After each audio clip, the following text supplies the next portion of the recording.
परम प्रेममय परम दयाल श्री श्री ठाकुर अनुकूल चंद्रଙ୍କ श्री चरणरे मोर शत सहस्र कोटि प्रणाम। परम आराध्या जगत जननी बड़माଙ୍କ श्री चरणरे मोर प्रणाम। परम पूज्यपाद बड़दाଙ୍କ श्री चरणरे मोर प्रणाम।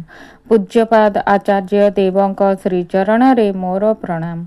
मोर यही वीडियो देखुथिबा अगणित इष्टप्राण गुरु भाई गुरु माँ माननकु मोर अंतररु सदापूर्वक जय गुरु। मोर यही चैनल मु आपण माननकु श्रद्धार सह स्वागत जनाऊँची। आजिर प्रसंगटी होउची सबु समस्यार समाधान। से दिन थिला 2024 मसीहा मार्च मास 25 तारिख।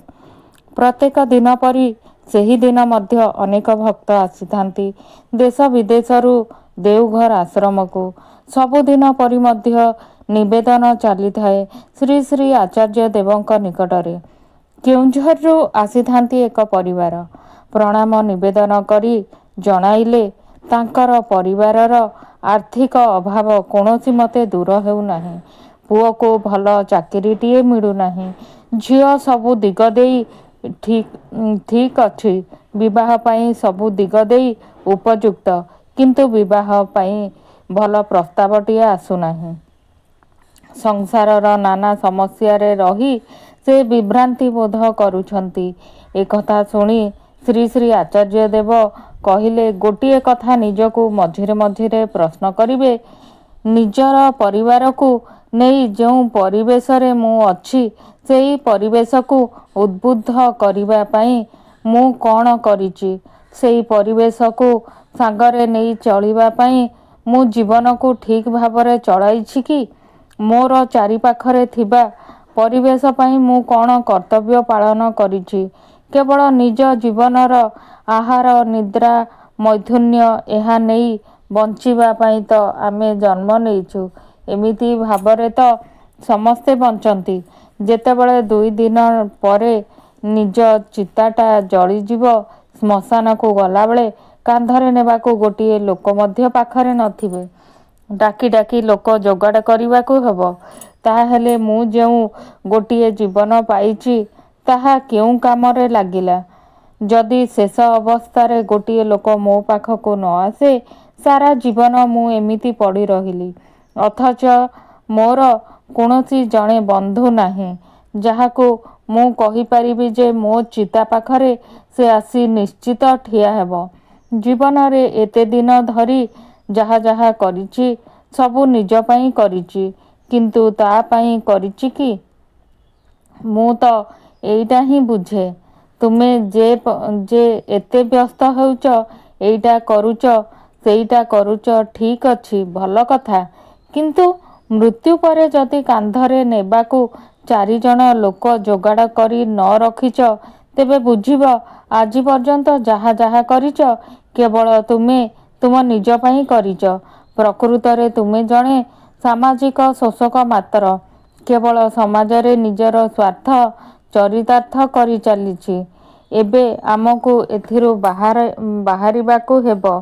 ତାହେଲେ ଆମର ଚଲାଟା ହେବ ତୁମର ଠାକୁରଙ୍କୁ ଉଦ୍ଦେଶ୍ୟ କରିବା ପରି। ମୋର ଚଳିବା ଦେଖି କେହି ଜଣେ ଉଦ୍ବୁଦ୍ଧ ନ ହୁଏ, ତାହେଲେ ବୁଝିବାକୁ ହେବ ଆମେ ଯେତେ ଜାକଜମକ ଢାକ ଢୋଲ ପିଟି ଚାଲିଲେ ମଧ୍ୟ ଆମର ଚାଲିବାଟା କିନ୍ତୁ ଭୁଲ। ଆଉ 10ଟା ଲୋକ ବାହାରେ କ'ଣ କହିଲେ ସେଇଟା ମୋର ପରିଚୟ ନୁହେଁ। ମୋର ଘରର ଲୋକ, ଯାହା ସହିତ ମୁଁ ଦିନ ରାତି ବାସ କରୁଛି, ତା ମନରେ ମୋ ପ୍ରତି ଶ୍ରଦ୍ଧା ଅଛି କି ନାହିଁ ସେଇଟା କହିଦେବ। ଏଇ ଜୀବନଟା ସମାଜ ପକ୍ଷରେ କେତେ ଶ୍ରଦ୍ଧାଞ୍ଜଳି। ଯଦି ପରିବର୍ତ୍ତନ ଚାହଁ, ତେବେ ତାର କିଛି କରିହେବ ନାହିଁ। ଜୀବନରେ ଯାହା କରିଥିଲ କରିଥାଅ, କିନ୍ତୁ ମଣିଷମାନଙ୍କ ସହିତ ଯୁକ୍ତ ହୁଅ। ମଣିଷକୁ କ୍ଷମା କର। ମଣିଷର ଦୋଷ ଦେଖିବା ବନ୍ଦ କର। ମଣିଷ ସହିତ ମିଳାମିଶା ଆରମ୍ଭ କର। ଆଉ ସେଇଟା ସେତେବେଳେ ହିଁ କରିପାରିବ ଯେତେବେଳେ ନିଜକୁ ବୃହତ୍ତର ସହିତ ଯୁକ୍ତ ରଖିପାରିବ। ପାଖାପାଖି ଥିବା କେନ୍ଦ୍ର ମନ୍ଦିରକୁ ସମୟ ପାଇଲେ ଯିବ। ସେଠାରେ ଯାଇ ଦେଖିବ ମୁଁ କି କାମ କରିପାରିବି, ମୋ ଦ୍ୱାରା କେଉଁ କାମ ସମ୍ଭବ। ଏହିପରି ଭାବରେ କାର୍ଯ୍ୟ ସହିତ ଯୁକ୍ତ ହୋଇଥାଅ। ଦୁଇଟି ଗୁରୁ ଭାଇ ସହିତ ମଝିରେ ମଝିରେ ରାସ୍ତାରେ ଦେଖାହେଲେ କେବଳ ଜୟଗୁରୁ କହିଲେ ହିଁ ଦେଖିବ ମନଟା କେତେ ଠିକ୍ ହୋଇଯାଉଛି। ଇଷ୍ଟବୃତ୍ତି ଯାହା କରୁଛ ତାହା ଯାନ୍ତ୍ରିକ ମାତ୍ର। ଯାନ୍ତ୍ରିକତା ନେଇ କେବଳ ମନ୍ତ୍ର ଗୁଡ଼ିଏ ଉଚ୍ଚାରଣ କରି ଗଲେ ମନର କୌଣସି ପରିବର୍ତ୍ତନ ଆସିବ ନାହିଁ। ସେଇଟାକୁ ହିଁ ଯେ ଆକୃତି ନେଇ କରିବା ଦରକାର ତାହା କିନ୍ତୁ କରାହୁଏ ନାହିଁ। ଏଗୁଡ଼ିକ ପ୍ରଥମ ଠିକ୍ କରି ଦେଖ। ଦେଖିବ ଜୀବନଟା ଅନେକ ପରିମାଣରେ ବଦଳି ଯାଇଛି। ଭାଇ ଜଣକ ମନ ପ୍ରାଣ ଦେଇ ଶୁଣୁଥିଲେ ଆଚାର୍ଯ୍ୟ ଦେବଙ୍କ କଥାଗୁଡ଼ିକ। ଏଇ ଦରଦୀ କଥା ଗୁଡ଼ିକ ତାଙ୍କ ହୃଦୟର ଗଭୀର ପ୍ରଦେଶରେ ପହଞ୍ଚି ଯାଇଥିଲା ପରି ସେ ବୁଝିପାରିଥିଲେ। ଏଥର ତାଙ୍କର ଚଲାପଥର ଶୁଦ୍ଧିକରଣର ପ୍ରୟୋଜନ। ଭାଇ ଜଣକ ଶେଷରେ ଆଚାର୍ଯ୍ୟ ଦେବଙ୍କୁ ଭକ୍ତିଭରେ ପ୍ରଣାମ ନିବେଦନ କରି ଖୁସି ମନରେ ବିଦାୟ ନେଲେ। ଆପଣମାନଙ୍କୁ ଏହି ପ୍ରସଙ୍ଗଟି କିପରି ଲାଗିଲା? ଭଲ ଲାଗିଥିଲେ ଲାଇକ୍ ନିଶ୍ଚିତ କରିବେ ଆଉ ସବସ୍କ୍ରାଇବ୍ କରିବାକୁ ଜମାରୁ ବି ଭୁଲିବେନି। କମେଣ୍ଟରେ ଜୟଗୁରୁ ଲେଖିବାକୁ ଜମାରୁ ବି ଭୁଲିବେନି। ଆଜି ପାଇଁ ଏତିକି। ଜୟ